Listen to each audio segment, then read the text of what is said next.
மீனாட்சி நீ நம்ம வீட்டுல ஒத்திதாம்மா. எல்லாம் நல்லபடியா நடக்கணும்னு சாமியை வேண்டிக்கிட்டு விளக்கேத்து வா.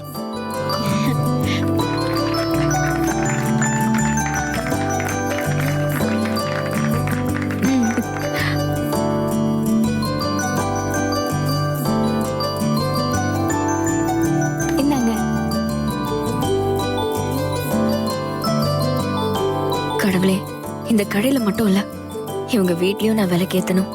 அந்த வீட்ல நான் நினைச்சதெல்லாம் நடக்கணும்.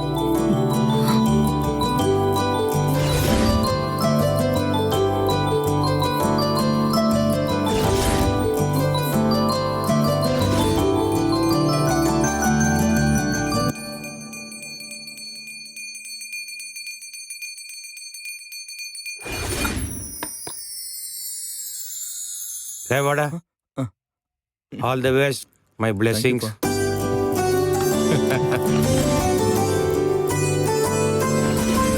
அருள், இந்த 5000 ரூபாய் சாப்பிட்ட காஃபிக்காக லாபம் சொல்லி உள்ள போடு. தேங்க்ஸ் பா. லாபம்.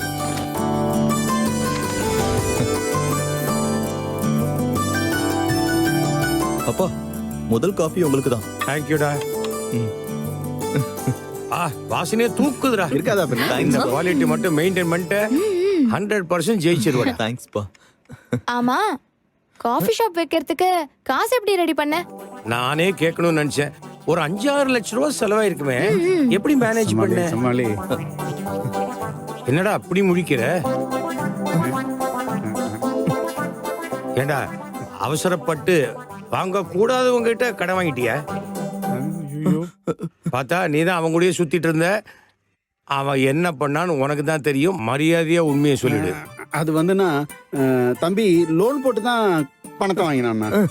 லோனா? ஆமா. 5 லட்சமும் லோனா?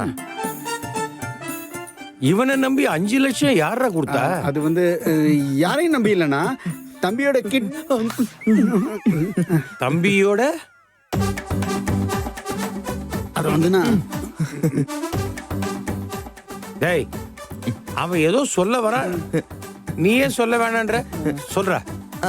அது ஒண்ணு இல்லப்பா, நான் வேற மாதிரி சொல்லி லோன் வாங்கியிருக்கேன். இவரு உண்மை தெரியாம வளரிடுவார்ல, அதான். வேற மாதிரினா எந்த மாதிரி? அது அது அது வந்துப்பா. அதேதான். அது வந்து டேய் டேய் டேய் டேய், நீ சொல்ல திணற, அவன் மூச்சு விட திணறான்டா. இல்லப்பா, நான் தான் சொல்லுவேன். நான் உண்மையை தான் சொல்லுவேன். டேய், கையறா, கடங்காரன் கொலகாரன் ஆயிட போற.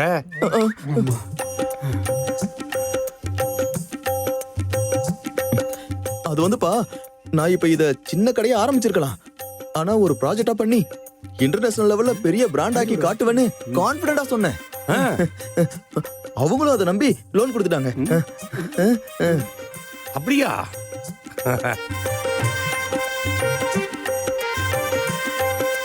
டேய் பார்த்தா, அவன் லோன் வாங்கின கதையை சொன்னா அவன் பொய் சொல்ற மாதிரியே நீ என்ன பாக்குற? ஏண்டா என்கிட்ட பொய் சொல்றானா? ஆமா. இல்ல, ஆமா. ஆமாவா இல்லையா? என்னடா எல்லா பக்கமும் தலையாட்டுற? ஆமாண்ணா, தம்பி சொல்றதுதான் நானும் சொல்ல வந்தேன். சத்தியமாண்ணா, தம்பியோட ப்ராஜெக்ட் நம்பி தானா லோன் கொடுத்தாங்க. என்னமோ சொல்றீங்க, எனக்கு நம்பிக்கை இல்லை. இப்பெல்லாம் கடன் கொடுக்கறவங்க லிவர் நல்லா இருக்கா, கிட்னி கண்டிஷன்ல இருக்கா அப்படின்னு மெடிக்கல் டெஸ்ட் பண்ணிட்டு தான் லோனே கொடுக்கறாங்க. உனக்கு ஏதாவது டெஸ்ட் பண்ணாங்களா? இல்லப்பா, அப்படிலாம் எதுவும் கேட்கலப்பா. நல்ல வேளை நீ தப்பிச்ச. இப்படிதான் என் ஃப்ரெண்டு லோன் வாங்குறேன்னு சொல்லிட்டு. என்னம்மா அண்ணன் என்ன சொல்லுது? திரும்ப திரும்ப அதையே பேசிட்டு இருக்கீங்க. ஆமாப்பா, நான் எப்படியோ லோன் வாங்கி கடையை வச்சிட்டேன். இனிமே நடக்க போறத பேசலாமே. அதுக்கு இல்லப்பா, மனுஷனுக்கு கிட்னி ரொம்ப முக்கியம். வட்டிக்காக கிட்னியை பிடிக்கிறேன்னு சொல்றது தப்பு இல்லையா? அப்பா அந்த கிட்னி பேச்ச விடுங்கப்பா. அதான் அருண் டென்ஷன் ஆகுறால, அதெல்லாம் பேச வேண்டாம், விடுங்க. உண்மையை பேசினா டென்ஷன் ஆடுறாங்க. சரிம்மா, நான் பேசல. டேய், ஐ எம் ஹாப்பிடா. நீயும் ஹாப்பின்னு நினைக்கிறேன். பிசினஸ் நல்லபடியா பண்ணி ஓஹோன்னு வரணும். சரிப்பா. அத சந்தோஷமா சொல்லேன்டா. சரிப்பா. சிரிச்சுக்கிட்டே சொல்லேன்டா. சொல்ல காசா பணமா? சரிப்பா, சரிடா.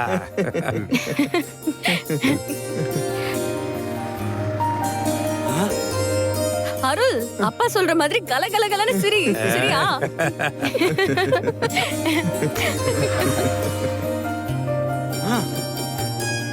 ரொம்ப சந்தோஷம்டா. ஆஹா, இதுல ஏதோ பெரிய சதி நடக்குது. நம்ம மாப்பிள்ளைக்கு பண்ணாம சின்ன மாப்பிள்ளைக்கு மட்டும் கடை வச்சு கொடுத்துருக்காரா? இத முதல்ல கங்காட்ட சொல்லணும்.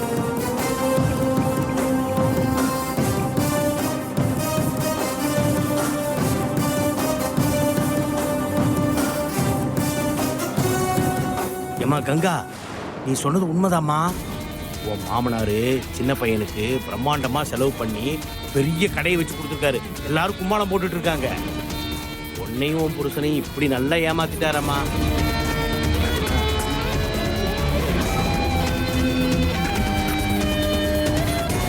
சரிம்மா, நான் நேர்ல வரேன். இத சம்பந்திட்ட கேட்காம விடக்கூடாதுமா. நாங்க கிளம்புறோம்டா. Okay, all the best. சரிப்பா. போலாம். அப்பா அப்பா அப்பா. என்னடா? எல்லாத்தையும் பேசிட்டு முக்கியமான விஷயத்த பேசாம போறீங்கப்பா. அதான் பேசிட்டோமேடா. நீங்க சொன்ன வார்த்தை சரின்னு படிச்சுப்பா. அதனாலதான் என் சொந்த கால்ல நிக்கணும்னு அதான் கஷ்டப்பட்டு இந்த கடையை வச்சிருக்கேன். அதத்தானடா இவ்வளவு நேரம் பேசணும். அது இல்லப்பா, நான் எப்படியாவது இந்த கடையை வச்சு லைஃப்ல செட்டில் ஆயிடுவேன். எனக்காக நீங்க திவ்யா கிட்ட பேசணும். காரியத்திலேயே கண்ணா இருக்க. அதுக்குன்னு ஒரு டைம் வரும். நல்ல நேரம் வந்தது, இந்த கடையை ஆரம்பிச்ச. அந்த டைம் வரும்போது நானே திவ்யா வீட்டுல போய் பேசுறேன். நீ சந்தோஷமா இருக்கணுங்கிறத விட என் பையன் என்னை விட சந்தோஷமா இருக்கணும்னு நான் ஆசைப்படுறேன். புரியுதா? அது கண்டிப்பா நடக்கும். All the very best. Thanks பா. பாய்ண்ணே. பாய் வைஷு. அருளே, ஆல் தி பெஸ்ட். அங்கிள்.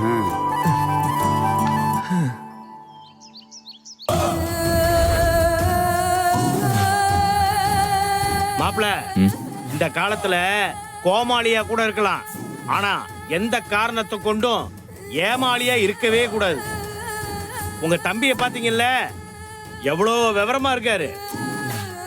எல்லாம் மூத்தவங்களை பார்த்து தான் இளையவங்க பண்ணுவாங்க. இந்த வீட்ல எல்லாமே தலைகீழா நடக்குது. கங்கா, அவர் தான் ஏதோ புரியாம பேசுறாருன்னா நீ அவர் கூட சேர்ந்து அதே மாதிரி பேசிட்டு இருக்க. இங்க பாருங்க, கோவப்படக்கூடாதுன்னு பாக்குறேன். நான் தெரியாம தான் கேக்குறேன். கல்யாணத்துக்கு முன்னாடியே உங்க தம்பி பிசினஸ் பண்ண ஆரம்பிச்சிட்டாரு.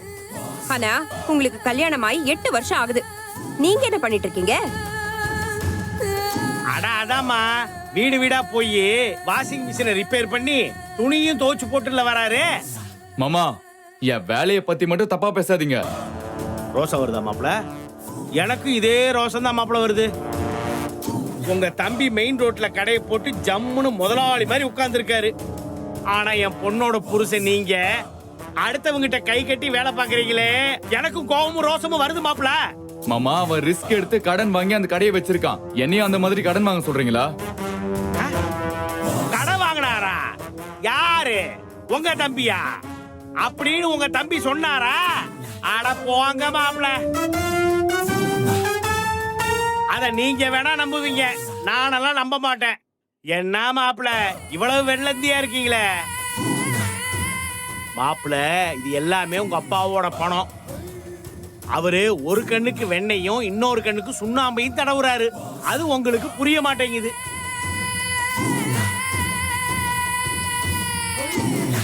என்ன மாப்பிள, நான் சொல்றதுல உங்களுக்கு நம்பிக்கை இல்லையா? எங்க அப்பா எப்பவுமே பிள்ளைங்களை பிரிச்சு பார்க்க மாட்டாரு. அப்படியே நீங்க சொல்ற மாதிரி அருளுக்கு ஏதாவது பண்ணிருந்தா கூட கண்டிப்பா அதை என்கிட்ட சொல்லியிருப்பாரு. அதே மாதிரி எனக்கும் ஏதாவது பண்ணிருப்பாரு. கங்கா, இனிமே நீ நினைக்கிற எதுவுமே உன்னோட கனவுல கூட நடக்காதுமா. அப்பாவை விட்டு கொடுக்காத மகன் உன்னை தெருவுல தான் நிறுத்துவார். இதுக்கு மேல என்னால ஒண்ணும் சொல்ல முடியாதுமா. மாமா, இது வரைக்கும் நீங்க சொன்ன எல்லாத்துக்கும் தலையை மட்டும் தான் ஆட்டிட்டு இருந்தேன். பேசி பிரச்சனை தான் பெருசாச்சு தவிர உங்களால எதுவுமே பண்ண முடியல. தேவையில்லாத பிரச்சனைங்க தான் வந்து சேர்ந்துச்சு. ஏன் மாப்ள, நான் நடக்க போற பிரச்சனையை பத்தி பேசினா நீங்க நடந்து முடிஞ்ச பிரச்சனையை பத்தி பேசுறீங்க. இப்ப உங்க அப்பா செய்யற எல்லாத்தையுமே கரெக்ட்னு சொல்றீங்களா? அத பத்தி பேச வேணாம்னு தான் சொல்றேன். இந்த வீட்டை வித்து எங்க பங்கு எடுக்கிறதுல எந்த மாற்றமும் இல்ல. அதுக்கு சரியான நேரம் வரட்டும், அப்ப பாத்துக்கலாம் தான் சொல்றேன். மாப்ள, இந்த நேரம், காலம், வாய்ப்பு இதெல்லாம் தானா வராது. நாம தான் அதை உருவாக்கணும். கங்கா, உன் புருஷன் பேசுனதெல்லாம் கேட்டியா? யாரோ நல்ல பிரெயின் வாஷ் பண்ணி மண்டையை கழுவி விட்டுருக்காங்க. சென்டிமெண்ட் பேசுறவங்க லைஃப்ல செட்டில் ஆனதா சரித்திரமே கிடையாதுமா. உங்க மனசுல என்னதான் நினைச்சிட்டு இருக்கீங்க? சொத்து வேண்டாம், சுய கௌரவமும் வேண்டாம்னு சொல்றீங்க. அப்ப நானும் என் பிள்ளையும் மத்தவங்க முன்னாடி அசிங்கப்படணுமா? ஏமா நீ வேற, அவரே அசிங்கப்பட தயாரா இருக்கும்போது அப்புறம் நீ அசிங்கப்பட்டா என்னன்னு தானே அவர் நினைப்பாரு. மாமா போதும், இதோட நிப்பாட்டுங்க. கங்கா உங்க பொண்ணு மட்டும் இல்ல, என்னோட பொண்டாட்டியும். அவளுக்கு என்ன பண்ண ஏது பண்ணணும் எனக்கு நல்லாவே தெரியும். அட என்ன மாப்பிள்ள, நீங்க இந்த மாமனாரோட தயவே வேண்டாங்கிற மாதிரில பேசுறீங்க. மாப்பிள்ள, நான் ஒருத்த மட்டும் இங்க இல்லைன்னு வச்சுக்கங்க, இந்த வீட்டுல இருக்கிற எல்லாரும் உங்க தலையில மிளகா அரைச்சிருவாங்க. மிளகா. அத பத்தி நீங்க கவலைப்படாதீங்க. என்னங்க என்னது? அப்பா கிட்ட போய் இப்படி பேசுறீங்க? கங்கா, அவரை போ சொல்லு. தேவையில்லாம பேசிக்கிட்டு இருக்காரு. இன்னும் கொஞ்ச நேரம் இங்க இருந்தா நம்ம 2 பேருக்குள்ளேயே பிரச்சனையை உண்டாக்கிடுவாரு. மாப்பிள்ள, இப்ப நான் பேசுறதெல்லாம் கேட்கிற மனநிலையில நீங்க இல்ல. அதுக்காக எந்த சூழ்நிலையிலையும் என் பொண்ணையும் உங்களையும் நான் விட்டு கொடுக்கவே மாட்டேன். நானே இங்க இல்லைன்னா கூட என்னோட நினைப்பும் நிழலும் எப்பவுமே உங்க 2 பேரையும் தான் சுத்தி சுத்தி வரும். இப்ப நான் கிளம்புறேன்.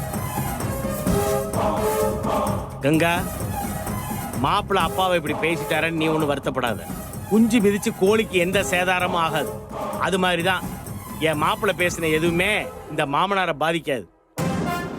மாப்பிள்ள பேசின எல்லாத்தையும் நான் இங்கேயே மறந்துட்டேன்.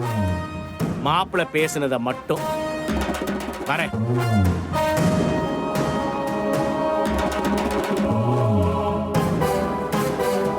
இவர் எப்போதான் திறந்த போறாரோ.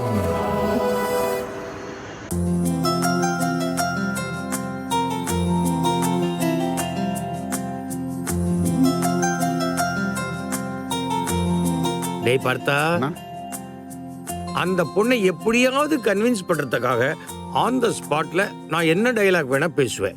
ஆனா இது ஸ்கிரிப்ட்ல இல்லையே, அது எப்படி, இது எப்படி, இதெல்லாம் நீ சொல்லக்கூடாது. அப்படி சொல்றதா இருந்தா ஓரமா போயிடு, நானே பார்த்து பேசி அட்ஜஸ்ட் பண்ணிக்கிறேன். ஐயோ, என்னண்ணா இப்படிலாம் சொல்லிட்டீங்க? உங்களை பத்தி எனக்கு தெரியாதா? உங்களோட இத்தனை வருஷமா இருக்கேன். நீங்க ஆரம்பிங்க, நான் பிக்கப் பண்ணி அப்படியே ஜாயின் பண்ணிக்கிறேன். அப்ப சரி, ஒழுங்கா பண்ணு. அண்ணா, அந்த பொண்ணு வந்துருச்சு. வந்தாச்சா? வேணாம் பார்த்தா, விட்டுடு. அந்த கடவுளுக்கு என் வேண்டுதல் கேட்கவே இல்லை. என் பையன், நான் பெத்த பையன், யாரோ முக்கியம் சொல்றான், என்னை மதிக்கவே மாட்டேங்கிறான். இதுக்கு மேல நான் எதுக்குடா உயிரோடு இருக்கணும்? அண்ணா, அப்படி சொல்லாதீங்கண்ணா. ஒரு அப்பாவா உங்க கடமையை நீங்க கரெக்டா தான் செஞ்சிருக்கீங்க. கடமைக்காக வாழறதுக்கு மட்டுமா நாம் இந்த பூமியில பிறந்தோம்? கடைசி காலத்திலேயாவது மனசுல சந்தோஷமும் நிம்மதியும் வேடாமாடா?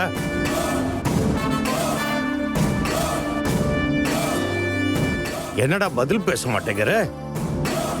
எனக்கு அந்த நிம்மதி கொஞ்சமாவது இருக்கா இல்லையா? அண்ணா, இல்லண்ணா, அதுக்காக நீங்க இப்படி ஒரு முடிவெல்லாம் எடுக்க கூடாதுண்ணா. சரி, வேற நல்ல முடிவா இருந்தா சொல்லு.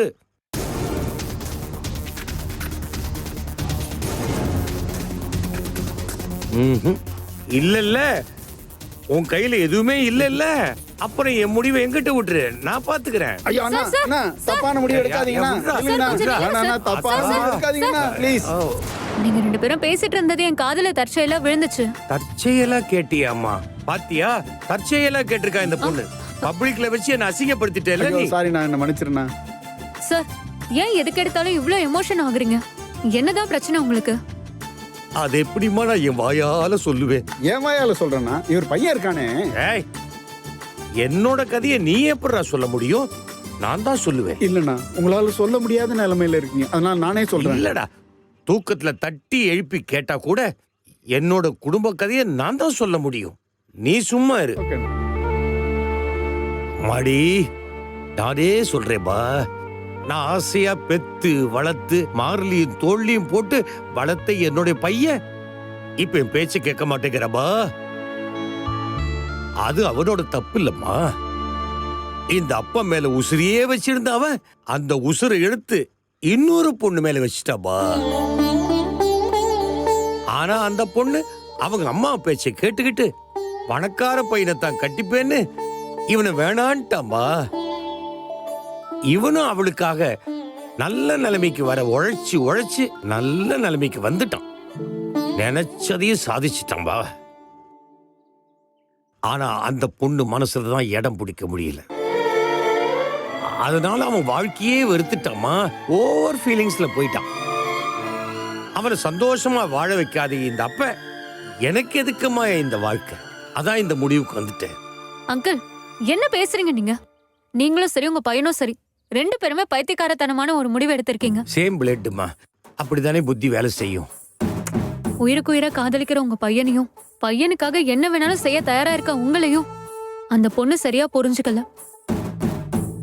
உங்க வீட்ல வாழ அந்த பொண்ணுக்கு தான் கொடுத்து வைக்கல. அந்த பொண்ணு இடத்துல நான் இருந்தேன்னு வச்சுக்கோங்க, தாலி கட்டிக்காமே உங்க வீட்ல வந்து உட்காந்துருவேன். நிஜமாவா? ஏமா அவ இடத்துல நீ இல்லன்னு நினைச்சுக்கிட்டு இப்படி பேசுறியா? அதெல்லாம் இல்ல அங்கிள். என் ஏஜ் பொண்ணுங்களுக்கு உண்மையான காதல புரிஞ்சுக்க தெரியல. அதான் உங்க பையனை மாதிரி பசங்க இப்படி இருக்காங்க. அப்ப உண்மையான காதலோட வலி உனக்கு தெரியுது இல்ல? தம்பி இங்க வா.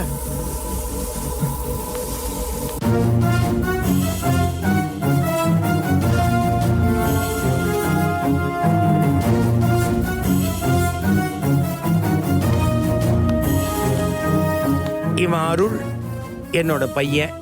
இவன் தான் உன்னை உயிருக்கு உயிரா காதலிக்கிறான். ஆனா நீ உங்க அம்மா பேச்சு கேட்டுக்கிட்டு இவனை ஒதுக்கிட்ட. ஆனா இவனால உன்னை மறக்கவே முடியல. நானும் சொன்னேன் வேற நல்ல பொண்ணு கிடைப்பாடா அப்படின்னு. அதுக்கு இவன் சொன்னா இவளை விட நல்ல பொண்ணு எனக்கு இந்த உலகத்திலேயே கிடைக்காதுன்றாமா.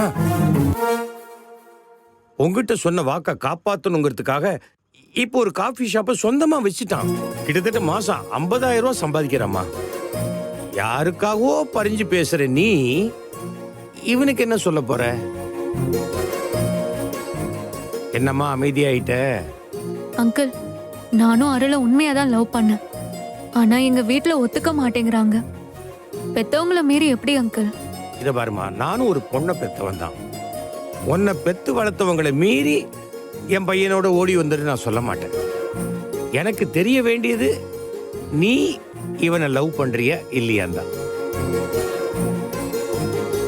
இவ்வளவு நேரம் நாங்க பேசினது கூட உன் மனசுல என்ன இருக்குன்னு தெரிஞ்சுக்கதாம்மா. சொல்லுமா. நானும் அருளை உண்மையா லவ் பண்றேன் அங்கிள்.